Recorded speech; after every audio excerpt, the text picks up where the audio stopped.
Om Namo Bhagavate Vasudevaya. Om Namo Bhagavate Vasudevaya. Om Namo Bhagavate Vasudevaya.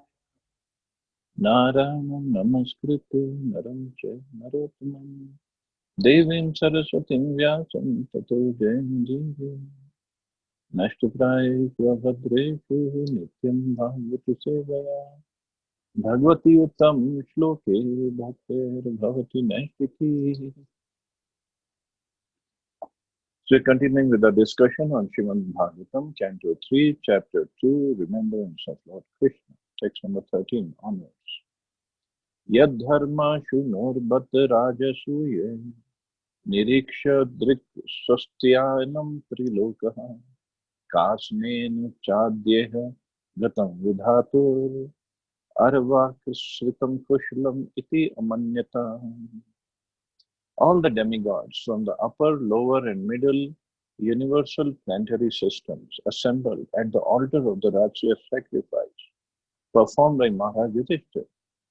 After seeing the beautiful bodily features of Lord Krishna, they all contemplated that he was the ultimate dexterous creation of Brahma, the creator of human beings. There was nothing comparable to the bodily features of Lord Krishna when he was present in this world. The most beautiful object in the material world may be compared to the blue lotus flower or the full moon in the sky. But even the lotus flower and the moon were defeated by the beauty of the bodily features of Lord Krishna. And this was certified by the demigods, the most beautiful living creatures in the universe. The demigods thought that Lord Krishna, like themselves, was also created by Lord Brahma. But in fact, Brahma was created by Lord Krishna. It was not within the power of Brahma to create the transcendental beauty of the Supreme Lord. No one is a creator of Krishna, rather he is a creator of everything. As he says in Bhagavad Gita, Aham sarvasya prabhavo mattah parvam sarvam tavartate. So here, Uddhavji is saying that even the demigods who assembled, and just let's look at the translation first. All the demigods from the upper, lower, and middle universal planetary systems assembled at the altar of the Rajya sacrifice performed by Maharaj Yudhishthira.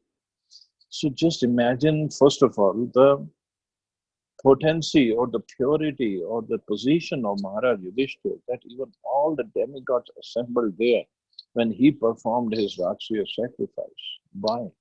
Because Krishna was there. Krishna himself was present, so all the demigods had to be there. And there they saw the beautiful bodily features of Lord Krishna. That's the beauty of Krishna. It even attracts demigods. Demigods, like Prabhupada said, the most beautiful living creatures in the universe. Demigods, their wives are so beautiful, so very beautiful, we can't even imagine, because there is no such thing in the material world, on earth, that is comparable to their beauty. And then they are saying, they are attracted by the beautiful bodily features of Krishna. So how beautiful Krishna himself must be. That's what Krishna is. The word Krishna means Sarva Akarshati iti Krishna. He attracts everybody. Of course, demigods, because they themselves are beautiful, so their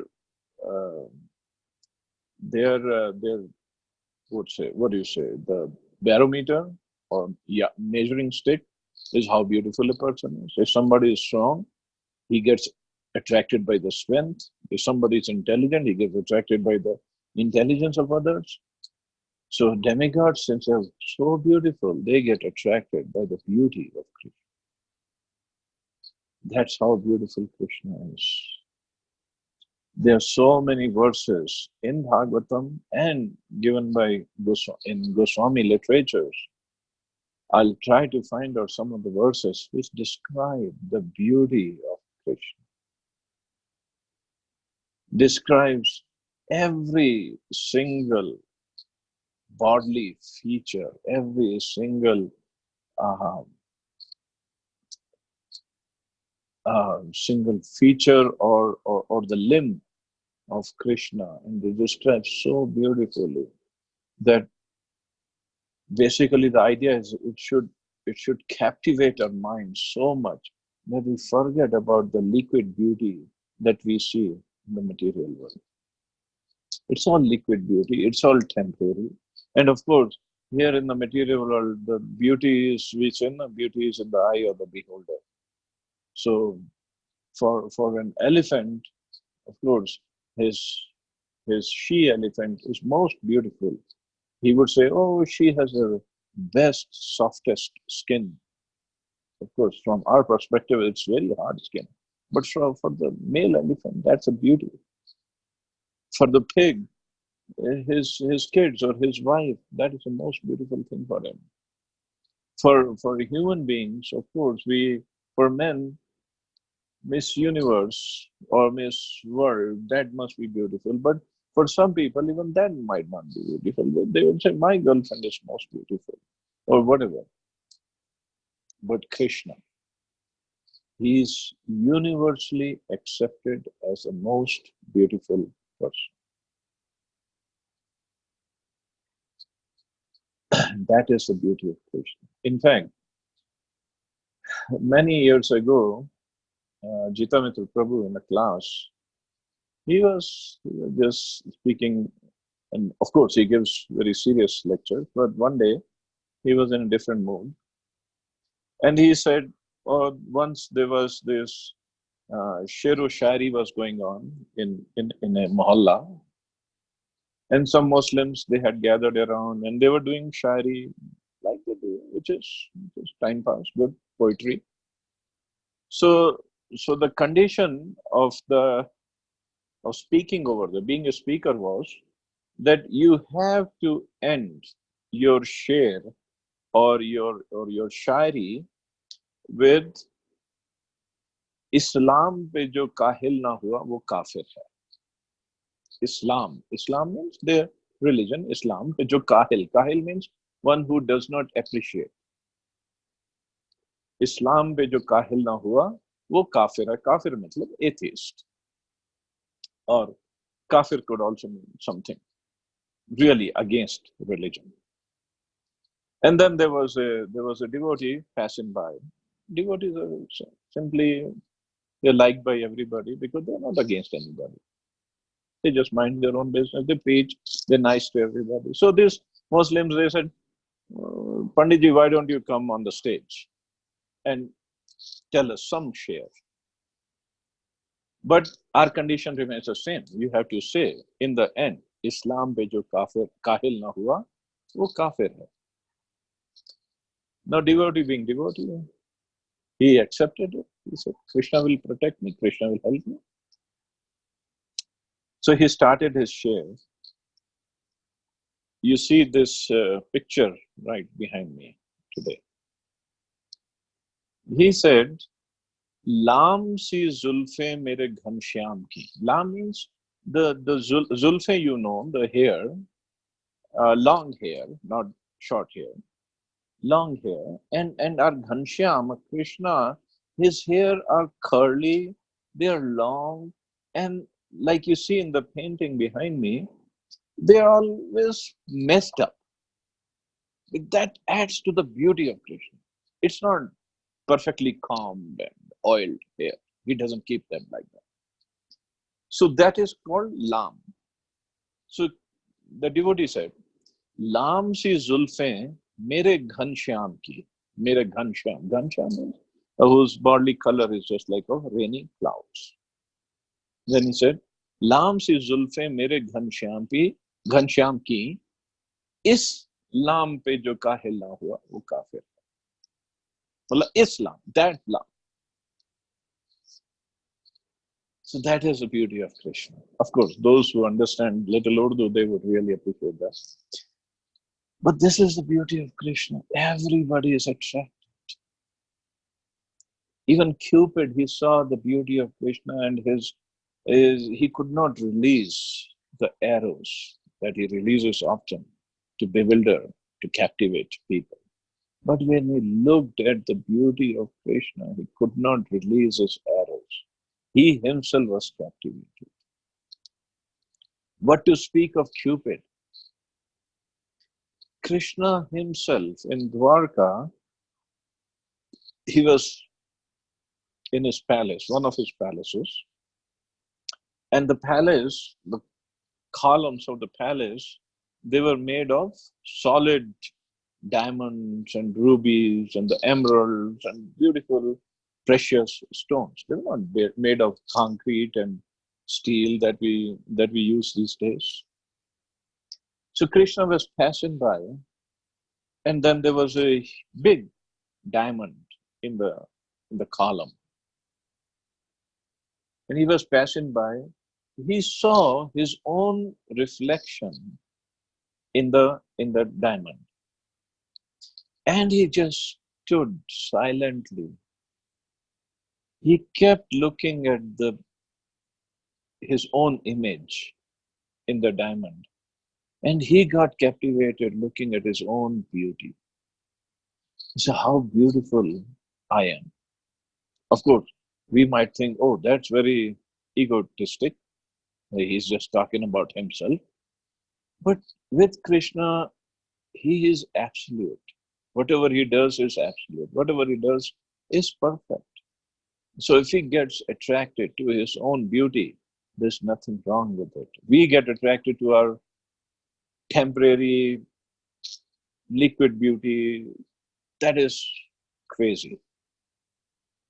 But Krishna, being absolute person, if he gets attracted to his own beauty, that's considered very, very glorious. And in fact, then he thought,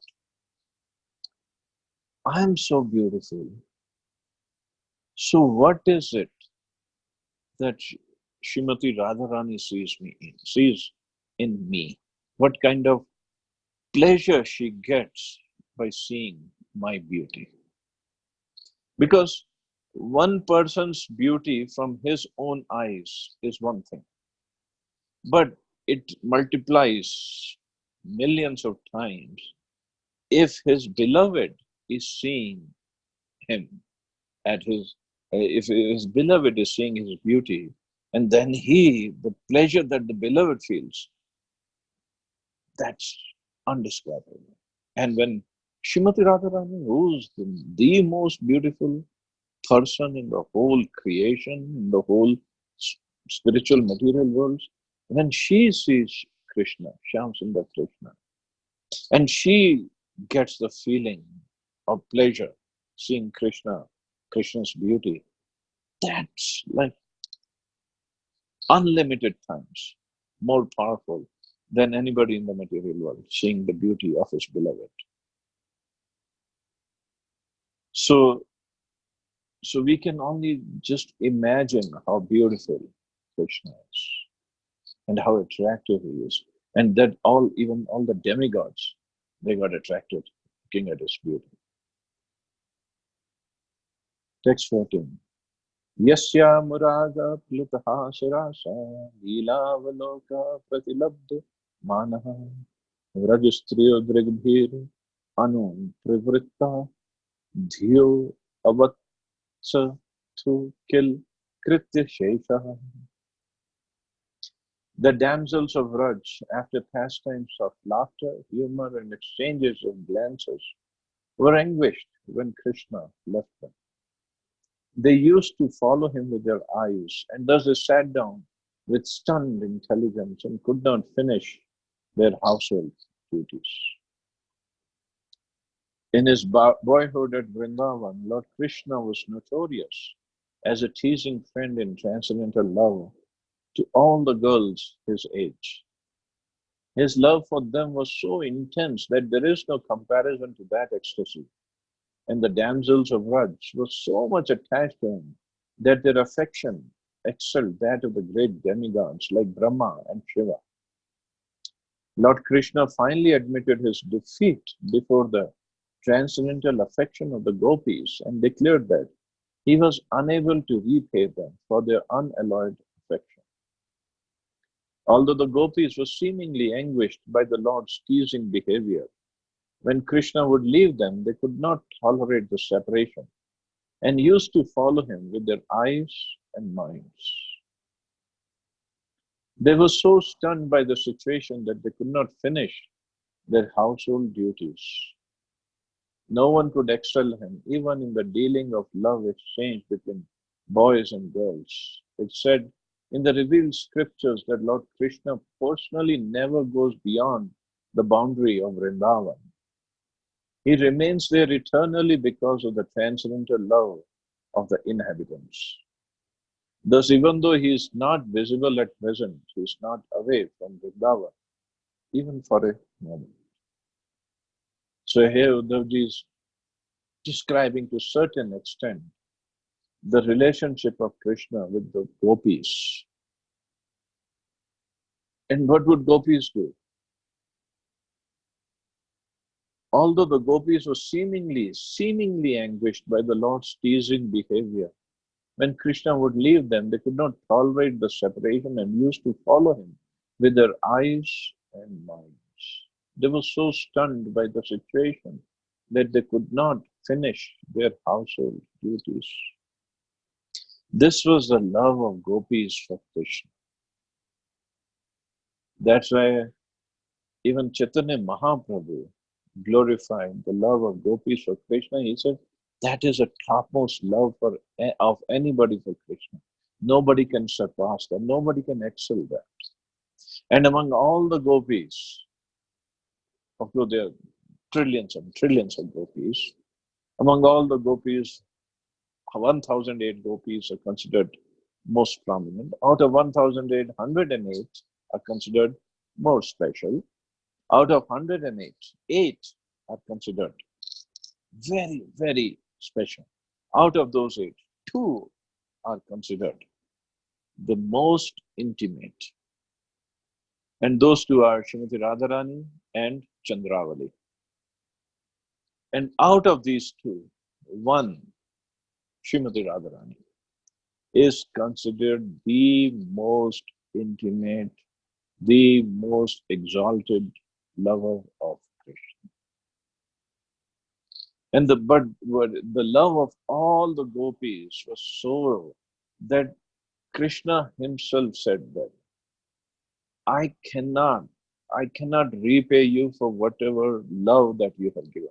I cannot even repay you with the same amount of love. Why? Because Krishna's love is divided between all his devotees. He has parents, he has sakhas, he has gopis, he has servants, he has devotees and chantras.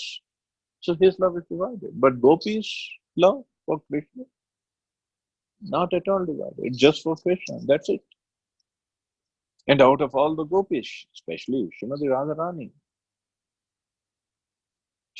that's why there are, in Nectar of Devotion, they're given 64 qualities of Krishna. And they're given only 25 qualities of Srimati Radharani. And out of those 25 qualities of Srimati Radharani, it is said the last quality that Rupa Goswami mentioned is she controls Krishna completely. Now that control is not by any force. That control is by her love. That he has times to aggravate her anger sometimes, to aggravate the situation, to tease her, to make her more jealous. But what it ends up in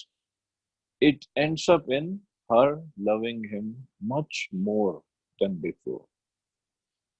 Her expressing her love for him, her caring for him, much more proportion than before. And this is what Krishna loves. That's why when we went to Java, which is considered as Sasural of Srimati Radharani. And there we heard of some of the pastimes of Radharani's mother-in-law, Jatila, sister-in-law, Kutila, husband, Abhimanyu, and how they would stop her from going and meeting Krishna. But that because they were not obstructions, they were created by Yog Maya herself, so that the obstruction enhances the love of Radharani for Krishna and of Krishna for Srimati Radharani.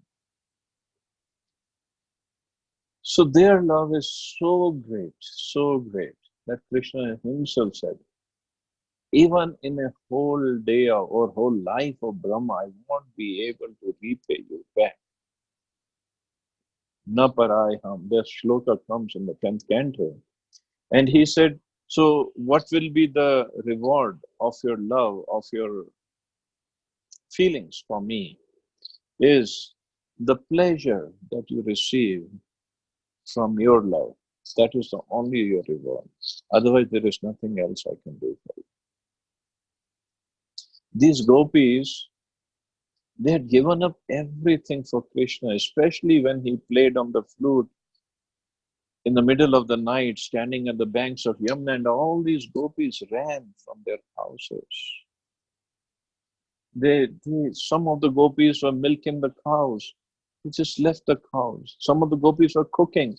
They left the sabji and chapati on the stove and ran. Some of the gopis were feeding their husbands, serving their in-laws, taking care of the kids, little kids.